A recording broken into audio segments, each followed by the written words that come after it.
Hello दोस्तों, आप सबका एक बार फिर से स्वागत है मेरे YouTube channel jovial computer learning में, जिसमें अभी हम पाइथन प्रोग्रामिंग सीख रहे हैं। पिछली क्लास में हम लोगों ने ऑपरेटर्स को डिस्कस किया था कि आखिर ऑपरेटर्स होते क्या हैं और अपने प्रोग्राम के अंदर हम कैसे यूज करते हैं। आज की क्लास में हम लोग बिल्कुल ही एक नई टॉपिक और बहुत ही इंटरेस्टिंग टॉपिक को डिस्कस करने जा रहे हैं, जो कि है आपका कंडीशनल स्टेटमेंट। कंडीशनल स्टेटमेंट का किसी भी पर्टिकुलर प्रोग्रामिंग लैंग्वेज में बहुत ही इंपॉर्टेंट रोल होता है। लगभग से हर एक प्रोग्राम के अंदर कंडीशनल स्टेटमेंट का यूज किया जाता है। इसलिए आप सबसे रिक्वेस्ट है कि आप इस वीडियो को एंड तक देखें, और अगर आपको ये वीडियो पसंद आए तो लाइक बटन को प्रेस करें, और अगर आप मेरे चैनल पे नए हैं तो सब्सक्राइब बटन को भी प्रेस करें, और साथ ही साथ बेल आइकन को प्रेस करें, जिससे कि मैं जो भी कोई नई वीडियो अपलोड करूं उसका नोटिफिकेशन आपको मिल सके। तो चलिए स्टार्ट करते हैं आज की क्लास को, जिसमें हम डिस्कस करने जा रहे हैं कंडीशनल स्टेटमेंट। कंडीशनल स्टेटमेंट आपके ऐसे स्टेटमेंट्स होते हैं जो कि कुछ कंडीशंस को बेसिस पे स्टेटमेंट्स को एग्जीक्यूट कराने का काम करते हैं। अगर हम इसके सिंटेक्स की बात करें तो सिंटेक्स में सबसे पहले हम लिखते हैं इफ और उसके साथ कंडीशन। ये वही कंडीशन है जिसके ट्रू होने पर ही हमारे जो स्टेटमेंट्स होंगे वो एग्जीक्यूट करेंगे। अगर हमारे पास इफ के साथ लिखा हुआ जो कंडीशन है वो ट्रू नहीं होता है, तो जो भी इफ ब्लॉक के अंदर कंडीशंस के साथ स्टेटमेंट लिखे होंगे वो सारे के सारे जो होंगे वो स्किप कर दिए जाएंगे। अब पर्टिकुलर इफ ब्लॉक से बिलोंग करता हुआ जो स्टेटमेंट्स है वो कैसे पता चलेगा कि ये जो स्टेटमेंट्स है वो इफ ब्लॉक से ही बिलोंग कर रहा है? तो इसके लिए जिसकी हेल्प से हम डिफाइन करते हैं that is called as indentation. Indentation का कंडीशनल स्टेटमेंट या ऐसा कोई भी जहां पे ब्लॉक का कॉन्सेप्ट आता है वहां पे बहुत ही स्ट्रॉन्ग कॉन्सेप्ट है। अगर हम इंडेंटेशन का पाइथन प्रोग्रामिंग में ध्यान नहीं देंगे तो हमारे प्रोग्राम्स कभी भी सही तरीके से रन नहीं करेंगे। तो बेसिकली आपको करना क्या है, इफ के बाद जब हम लोगों ने कंडीशन लिखा तो कंडीशन लिखने के बाद जैसे ही कोलन लगाएंगे उसके बाद आप जैसे ही एंटर प्रेस करेंगे जहां कहीं भी आपका कर्सर ब्लिंक कर रहा है अब वहीं से लिखना शुरू करेंगे। आप इफ के सामने नहीं आएंगे, आप कंडीशन के सामने आकर के अपने स्टेटमेंट्स को लिखेंगे। इंडेंटेशन का बेसिकली मतलब है अलाइनमेंट, कि कितना आपको स्पेस देना है, कैसे डिफाइन करना है कि कौन सी चीज कितने अंदर रहेगी, या किसको हमें आउटर में रखना है या किसको हमें इनर में रखना है। एग्जाम्पल में अगर हम देखें तो अगर हमें चेक करना है दो नंबर्स को कि क्या पहला नंबर दूसरे नंबर से बड़ा है या नहीं है, तो उसके लिए हम जिसका यूज करेंगे दैट इज कंडीशनल स्टेटमेंट। यहाँ पे हमने दो नंबर है हमारा, एक है ए और दूसरा है बी। ए अगर बी से बड़ा है तो यहाँ पे हमारे पास एक स्टेटमेंट है जिसमें लिखा है ए इज ग्रेटर देन बी, वो एग्जीक्यूट करेगा। अगर ए जो है वो बी से बड़ा नहीं हुआ तो हमारे इंटरप्रेटर के द्वारा ये जो स्टेटमेंट है वो स्किप कर दिया जाएगा। लेकिन अगर सिर्फ हमारे पास इफ स्टेटमेंट है तो एक ड्रॉबैक भी है। वो ड्रॉबैक क्या है कि अगर हमारे पास कंडीशन लिखा हुआ जो ट्रू है इफ के साथ, वो अगर ट्रू होता है तब तो ठीक है कि हमारे पास आउटपुट एक आ जाएगा। लेकिन अगर हमारे पास इफ के साथ लिखा हुआ कंडीशन जो है वो ट्रू नहीं होता है तो उस केस में हमारे पास जो आउटपुट स्क्रीन है उस पर कुछ भी आउटपुट नहीं आएगा, और जो हमारा यूजर है वो समझ ही नहीं पाएगा कि हमारे पर्टिकुलर प्रोग्राम में एरर क्या आया। तो उस चीज के लिए नेक्स्ट हम लोग जो देखेंगे that is if else statement. If else statement जो है वो आपका इफ का ही एक्सटेंडेड वर्जन है, जो कि इफ के डिमेरिट को बताता है कि जैसे इफ के अंदर अगर कंडीशन ट्रू है तब तो स्टेटमेंट एग्जीक्यूट करेगा, लेकिन अगर कंडीशन फॉल्स है तो वो कुछ भी एग्जीक्यूट नहीं करेगा। लेकिन इफ एल्स के केस में क्या है, अगर हम इसके सिंटेक्स की बात करें तो इफ के साथ हम लोगों ने कंडीशन लिखा, इस कंडीशन के ट्रू होने पे इफ के ब्लॉक के अंदर लिखा हुआ स्टेटमेंट एग्जीक्यूट करेगा। वही अगर ये कंडीशन फॉल्स हो जाता है तो एक नया ब्लॉक है दैट इज एल्स, उसके साथ लिखा हुआ स्टेटमेंट एग्जीक्यूट करेगा। मतलब आइदर हमारा इफ का कंडीशन एग्जीक्यूट करेगा और एल्स का कंडीशन, एल्स के साथ लिखा हुआ स्टेटमेंट एग्जीक्यूट करेगा। मतलब यूजर को जो है वो कुछ ना कुछ आउटपुट स्क्रीन पे आउटपुट जरूर शो होगा। क्लियर है इतना? एक छोटा सा एग्जांपल देखते हैं। वही है कि अगर हमारे पास दो नंबर है ए और बी, अगर ए जो है वो बी से बड़ा हो गया तब तो हमारे पास आउटपुट आ जाएगा कि ए इज ग्रेटर देन बी। लेकिन अगर बी जो है वो ए से छोटा या ए के बराबर होगा तब हमारा इस एल्स का स्टेटमेंट एग्जीक्यूट करेगा, इज ग्रेटर देन और इक्वल टू ए। दोनों क्लियर है कि अगर इफ का कंडीशन ट्रू हुआ तब तो इफ ब्लॉक के अंदर लिखा हुआ स्टेटमेंट एग्जीक्यूट करेगा जो कि है ए इज ग्रेटर देन बी। वही अगर हमारा केस ऐसा हो जाता है कि इफ के अंदर लिखा हुआ जो स्टेटमेंट है वो फॉल्स हो जाता है तो उस केस में हमारा जो एल्स के साथ लिखा हुआ स्टेटमेंट है that is B is either greater than और इक्वल टू ए, वो एग्जीक्यूट करेगा। तो चलिए सबसे पहले इस चीज को हम लोग देख लेते हैं कि किस तरीके से प्रोग्राम के अंदर यूज किया जाता है। पहले हम लोग देखेंगे इफ कंडीशन को। तो इफ कंडीशन क्या है, जैसे अगर मेरे पास मान लीजिए एक नंबर है n, मैंने यूजर से मांगा इनपुट एंटर एनी नंबर।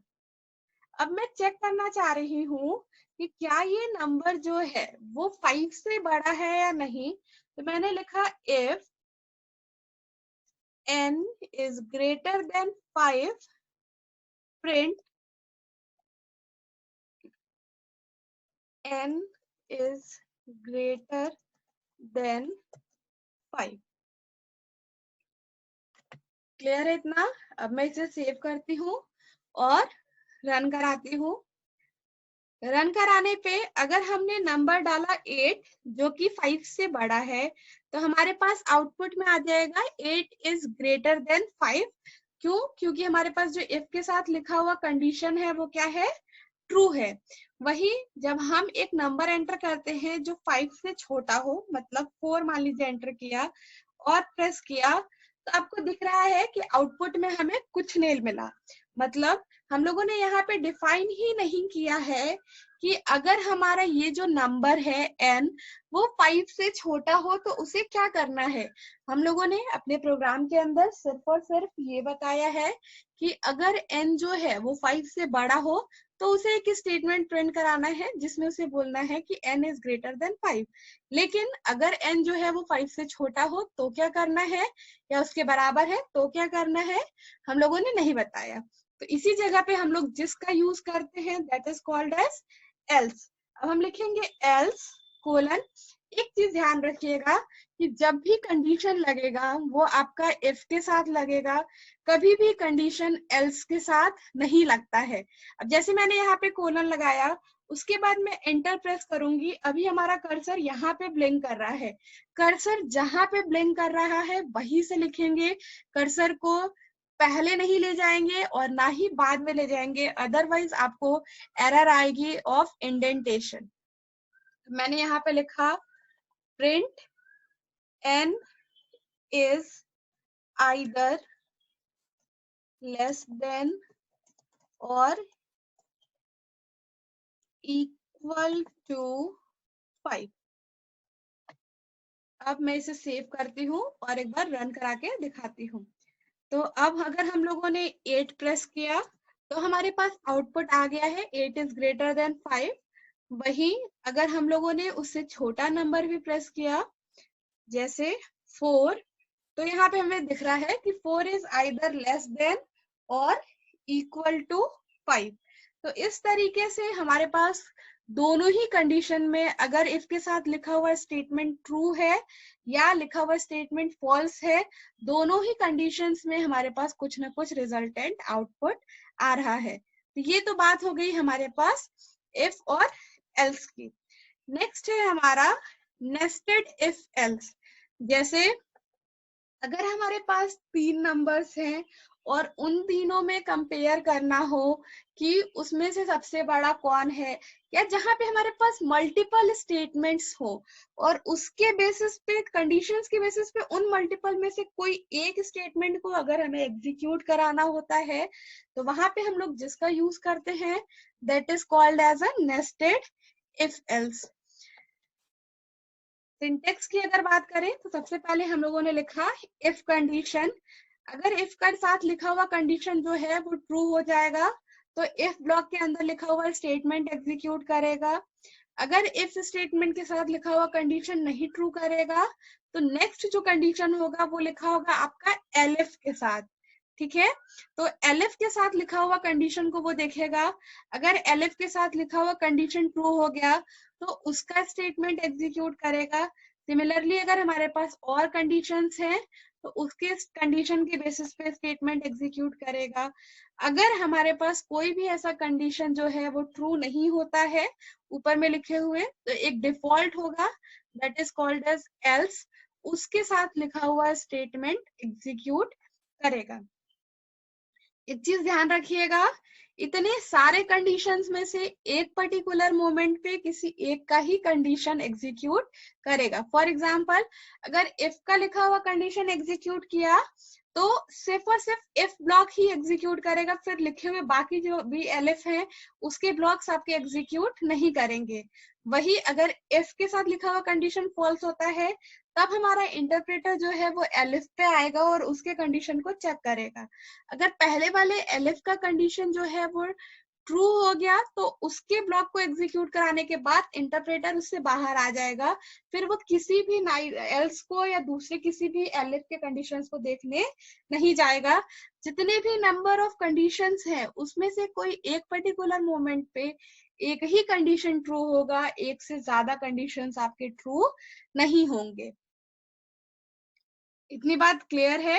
एक एग्जांपल देखते हैं। जैसे अगर मान लीजिए हमारे पास तीन नंबर्स हैं अब ए बी और सी, तो अगर हम देख रहे हैं कि ए इज ग्रेटर देन बी तब तो एक स्टेटमेंट प्रिंट करा दिया कि ए इज ग्रेटर देन बी। वही अगर ये कंडीशन फॉल्स होता है तो हमने एक नेक्स्ट कंडीशन लिखी है कि बी इज ग्रेटर देन सी। अगर बी जो है वो सी से बड़ा हो तब प्रिंट करा दे कि बी इज ग्रेटर देन सी। अगर ए भी नहीं बड़ा है और बी भी नहीं बड़ा है तो कौन बड़ा होगा, आपका सी बड़ा होगा। तो लास्ट में हम लोगों ने प्रिंट करा दिया कि सी इज ग्रेटर। इस तरीके से अगर हमारे पास मल्टीपल कंडीशंस भी हो तो भी हम उसमें उसका यूज करके एक पर्टिकुलर मोमेंट पे कोई एक स्टेटमेंट को एग्जीक्यूट करा सकते हैं। एक बार देख लेते हैं इसको प्रोग्राम के थ्रू भी। सबसे पहले मैं इसे डिलीट कर दूं। एक मैंने नंबर लिया n, दूसरा है n1 input, enter second number. ऐसा नहीं है कि हमें जब भी नंबर लेना हो तो हमें अलग अलग ही इनपुट कराना चाहिए, हम एक साथ भी इनपुट करा सकते हैं, वो अभी हम थोड़ी देर में डिस्कस करेंगे। और तीसरा है n2 equals to int input enter third number. मैं पहले वाले का भी बदल देती हूँ, एंटर फर्स्ट नंबर। अब हमारे पास तीन नंबर्स आ गए हैं, हम क्या करेंगे, if n is greater than n1 print n is greater than n1 elif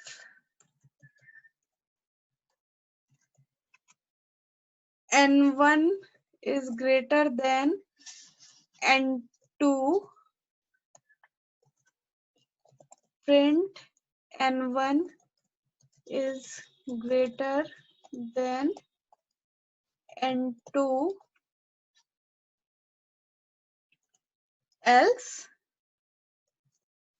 print N2 is greater। Clear है इतना? हम लोगों ने यहाँ पे प्रोग्राम लिख लिया। अब मैं इसे सेव करती हूँ और उसके बाद इसे रन कराती हूँ। सबसे पहले हम पहला नंबर एंटर करते हैं, जैसे मान लीजिए कि वो है हमारा 2। सेकंड नंबर हम लोगों ने एंटर किया 8 और थर्ड नंबर मान लीजिए 4 है।